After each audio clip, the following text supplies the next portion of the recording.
This is Culture, Communication, and Brand Moments with Shelby Jo Long, the show that takes you around the world to share interviews with some of the most successful and relevant people on the planet, hear their stories, and get the most important business lessons they have learned on their road to success, and get exclusive advice on how to implement their success into your life and business. Culture, Communication, and Brand Moments is brought to you by the Strategic Advisor Board and your host, Shelby Jo Long. Hi, welcome to the podcast today. Today, we have the opportunity to hear from another individual who has created a business out of their expertise. Lots with their business, and then they're moving into publishing a book about it and putting a program together. And Genie Joseph is here today to talk all about her business called the HumanAnimal Connection. So Genie, welcome to the podcast today. I'm excited to hear a little bit more about your business. Yeah, thank you for having me. Yeah, Genie, I've given a brief introduction, but you and I have been working together for the past couple of months as you are preparing to publish your book and as you're preparing to put your program together and get your expertise out to a larger audience. Can you tell us a little bit about your business now and your background, and just so the audience has an idea of what's going on with you before we get into your book? Yeah, sure. It's called the Human-Animal Connection, and we bring people and animals together for the benefit of both. So healing the person, healing the animal. And we will often work with shelter animals who are difficult cases, wouldn't get adopted because they're too shy, too traumatized, too scared. And we have a system to help them really restore their nervous system so they can be sweet and cute and cuddly and make eye contact and get adopted right away. So that's one of the things we do with shelter animals. And we also work with clients, people with individual animals, and we work with people who've had trauma or stress or anxiety, and we bring animals to them to help them learn how to relax. So we have a systematic method to really help people retrain the nervous system, because what happens, especially in the shelter environment, is animals, as well as people, actually get addicted to cortisol and adrenaline. They get used to that running through the whole body, and they don't know how to settle down. So we teach people and animals and teach them together. We teach the people to work with the animals, which is teaching the person at the same time how to get their body to actually settle down and be peaceful. Absolutely. And as I've discovered more about your work in the past couple of months, there's so many amazing things that you've already done, amazing programs that you've already instilled to be able to create that human-animal connection and really transform the lives of people that you've worked with. I know you've worked with veterans, with people with PTSD. Can you talk a little bit about some of those programs that have been kind of a foundational piece of your business? Yes. Well, I created a program called Act Resilient, which uses improv comedy and laughter and expressive arts and really all the fun stuff. And we were working with Tripler Army Medical Center in Hawaii. So I've worked with over 4,000 service members as well as veterans and their families. And we were just getting such good results, self-reported over 80% reduction in the symptoms of PTSD. And it was going so well. And I started working with therapy animals, with the horses and with the dogs. And when I brought the dogs in, it was like, oh my God, what the dog could do in 10 minutes. It's like, why am I working so hard? Right. These dogs are just so amazing. They just open people's hearts, and people who didn't want to talk at all. In fact, there's an Army study that says that when a therapy session has a dog involved, the person will talk 50% more. And this was really important when you were dealing with people who are not ready to talk, not able to talk, not wanting to talk. And with the dog there, it just everything changes because their heart just opens and they're more receptive to any other kind of therapy work that might be involved. So I was just really impressed with that.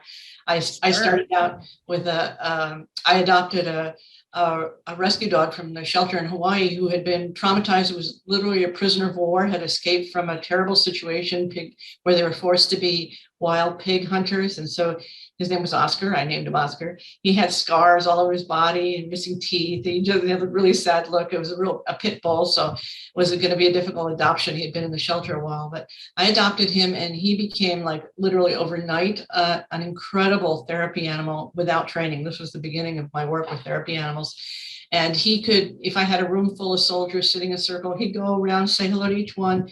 He could tell exactly who needed the help in that moment. And he would just what we call alert. He would sit in front of that soldier, and the soldier would just get down on his knees and cuddle and talk to this dog. And we were able to check with the nurses, and Oscar had 100% accurate instincts. So that really said, all right, this is going to change my whole direction. Of course, we still do act resilient, but the animals have just become so effective. And now we're in doing a program in the high schools.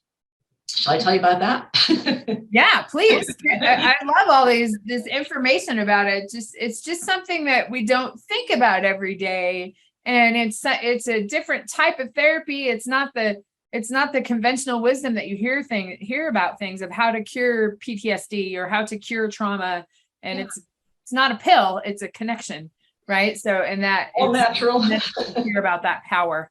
Exactly. Well, it's, I think that one of the things that inspired me, I was teaching on all the military bases. I was teaching college courses, and I would see these 21-year-old kids coming back. It was the very beginning of the war, in 2010, 2008. And they would come back, and 21-year-olds, and they couldn't sleep. And they weren't really given nothing they were given traditionally was really helping them. And I just said, oh my God, there's got to be a better way. And I think part of the problem is that people have viewed PTSD purely as a psychological problem, and it is partially a psychological problem. I call it a trauma pie. There's a portion that relates to traditional sort of psychological understanding, but there's a whole lot that is outside of that, that's in the body. Trauma is actually something that's in the chemistry, it's in the body. And if we're not addressing it at that level, we're not going to be as effective as we could. So when we use all of these methods, that is the most effective thing. And the thing that's so powerful about animals is that they are here now. They're mostly in present time, and it invites people to come out of their, what I call the trauma brain, the frozen brain, the stuck brain, and to just be here now with this little creature looking up at you with loving eyes. It doesn't care what you look like. It's not judging you for what you did or didn't do, just wants to love up on you. And it's the love that heals. And it's also the sense of connection, because one of the things that happens, especially working with the military population, but also with teenagers, is they have a tremendous sense of isolation, that they're alone in their trauma. And what the animals do is they cross over that barrier of aloneness. They cross into your zone where you're not defending yourself or where you're not judging yourself. And they reach you in a way that words can't. And so that's just one of the reasons. So I was going to tell you about our program in the high schools. It's called Canines Teach Compassion. And what we do is we bring trained and certified therapy dogs to work with teenagers. And we all can remember our teenage years. It was not exactly an easy time. And it's just become so much harder with what's going on in the world, the school shootings, the level of trauma. Even very emotionally trying, just all across the board. Oh, yeah. It's such a hard time. And the dogs don't, they're on a different level of that. They're not in the trauma zone. I mean, these are dogs they just want to love, they just want to come in and cuddle. And we have students who are not talking at all, not engaged at all, just, within a couple of sessions, you can't shut them up. They just want to talk, and they talk to the dog, Right. And it's just really beautiful to see. So we do a process where we teach them about stress in the animal, how to recognize that the animal's under stress. And we have a 10-point scale. We teach them how to recognize. We'll say, okay, where's the dog now? Well, the dog's about a 7. Well, that's interesting. Where are you? And we teach them the same thing for themselves. I'm about a 7. Okay, let's do one of our little techniques. We do our little stress busting technique. It can be done under a minute. And, I say, well, how's the dog now? And they say, well, the dog's a 5. Where are you? I'm a 5. So they're seeing the connection between their emotional state and the dog they're interacting with, that the dog is often mirroring them. And even if they're not motivated to look at their own nervous system or their own stress level, they're willing to recognize it in a dog, and they're willing to get relaxed to help the dog. And then they've learned that technique. They've learned that breathing or that other method that we've taught them. We have several methods that we teach. And through caring about the dog, they start to care about themselves. And that's often what's been missing. So the first act of compassion is compassion towards the self. Kindness to the self is a fundamental belief in goodness. And for a lot of teens, that's missing, for whatever reasons. Externally, they're comparing themselves to others, or they don't feel like they're living up to somebody else's standards, and they've judged themselves as bad. But we talk about how all dogs are good dogs. And by recognizing the goodness in a dog, you kind of elicit that same sense of goodness in yourself. Because when you care about a dog, you're feeling that loving heart energy, and that's what helps you heal. Absolutely. Gosh, it's so heartwarming to hear those stories and I mean, you've seen the transformation happen. And I think that's such an incredible, an incredible gift that you have, but it's an incredible gift that you're giving others Yeah. through your programs and through, I know you have big vision of having a center and you will get there because what you do is very, very powerful. And I think that's just an incredible piece for our audience to know. Yeah. Well, our audience and broadening your audience. Tell me about your book that's coming out in the next, we don't quite know sure when, but it's coming out very, very soon. It's all written. It's just the editing. The next couple of months, we're just in layout now. So it's called the Human-Animal Connection, and it's based on our 33 principles. So we have both a philosophy and a method and a practice. So it includes a workbook, so people who don't have access to me can practice these methods, and they want to work with their own dog just for improving their connection with the animals who share their lives, or people who want to go, become part of our hopeful army of people who are really transforming the way people relate to animals. And one of the things that we really stress is that obedience should be not the goal, but a side product of a good relationship.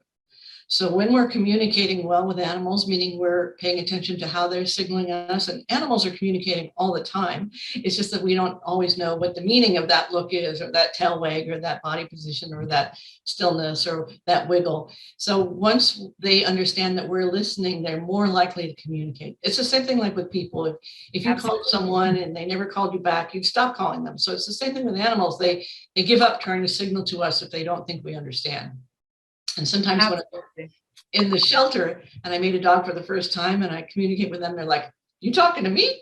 They're like kind of surprised, but once they go, "Oh my God," then they're very interested in communicating. So that might be a stretch for some people to think that we could communicate the way we communicate with people. I believe that we can, but even if you're not ready to believe that, I'm not trying to convince anyone. I think you should learn by your own experience. But even the most basic level, if you're reading your dog's body language more accurately, you're going to have more cooperation, and more cooperation leads to obedience. So it's a little bit of a different approach. Obedience is not the goal. Obedience for us is the byproduct of what we call relationship training.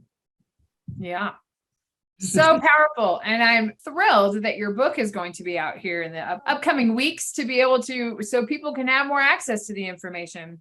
For what you and I have been doing together in the past few months, we've been working on having your expertise in a different form so people can actually act upon these things.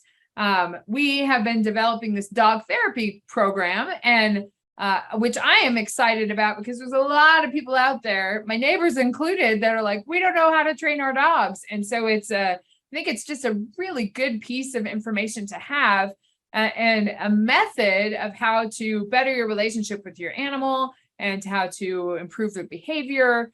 A lot of people are seeking that information and having that step-by-step way to do that, which you articulate in your book and now into your program too. There's many different ways that you can access your audience. So talk a little bit about that dog therapy program that we are putting together. Yeah, so we have a program, and we work with other organizations too, but we have a program to train people to do the kind of therapy dog work we do, which is a little bit deeper than what some people do. Some people are just content to do visits and have people just pet the dog, which is absolutely fine. But we go a little further. We actually work with on the human side, helping the human understand how to relax their own nervous system, how to unwind their past, how to get into the present moment. So our whole program is really based upon this deeper connection with the animal, this deeper communication. We're a two-way flow where we can look at the dog and maybe just use a simple hand gesture, and the dog understands exactly what it is we're asking for. It's very gentle. It's all positive. We reward positive behavior. We ignore behavior we don't want. We find that when we reward positive behavior, that continues. What we don't acknowledge diminishes over time. So it's a little bit of a different method from the old days when people said, "Oh, you've got to dominate your dog and show them who's boss." And we don't believe in that, because that is fear-inducing and it breaks the fragile bond. Animals are pretty sensitive creatures. Absolutely. Let's share our lives, the domestic animals. And if you break the bond, you pay a price. And whenever you use fear or punishment, you're breaking the bond. Now, that dog may still be obedient, but they're not thinking. And a thinking dog is a dog who can make good choices. So for example, when we teach a seeing eye dog, which we don't do that training, but when blind dogs are trained, they are trained not just to follow commands, but to disobey if the person gives them a command, go forward, but the dog sees there's something dangerous ahead. The dog will stop and alert and say, no, I'm sorry, that's not the right thing to do. So, a thinking dog is much better than just simply an obedient dog. Absolutely. Well, Genie, this has been a treat to know more about your business. It has fulfilled the farm girl that, I grew up on a farm. I raised animals. I did 4-H all the time. So it helped me reconnect with my foundations. And I know that the work that you do will help other people reconnect with their dogs, reconnect with themselves, and discover that there's more power in that. So I very much appreciate the work that we've done together. And I'm very excited to get your work to a bigger audience. I think it's going to make a tremendous impact. So yeah, I'm really excited. I mean, some people are content to just have a pet and, that's fine. There's nothing wrong. If you love an animal, you're doing a great job. But there's some people who want to go deeper. There's some people who want to understand. And what I find is a certain portion of the dogs that I work with have a purpose for being here. And doing the therapy work for many dogs is just takes them to another level in terms of satisfaction, just the same way it is for a human being, that when we're doing work that we love, it puts everything, like it aligns up our spirit, and it creates more resilience because we're less affected by the minor stressors of life when we feel we're on track with our purpose. It's the same thing for an animal. So when I work with animals and I discover what their purpose is and I can help the person who lives with them understand that, it creates a much deeper, more profound connection. absolutely. Well, Genie, it's been a treat to have you on the show today and to learn more about you. Can you tell the audience where they can find you and to find your information? I know your book's not out yet, but it's coming out and I'm sure it'll be on your website. So can you tell us where we can find you? Yes, the HumanAnimalConnection.org. So no spaces, the HumanAnimalConnection.org. So we'd love to have people sign up for our free newsletter, and we'll let you know when the book will be out, which will be next couple months here. Absolutely. Very exciting things coming up for you. And it was great to learn more about you. For our audience, I hope that many of you probably have pets and many of you may want a deeper connection with them. And Genie's book, The Human-Animal Connection, and her business, The Human-Animal Connection, can help you discover that. So Genie, thank you again. And I look forward to speaking to you all next time to discover another business that has been created out of expertise, so we can feed our passions and love what we do.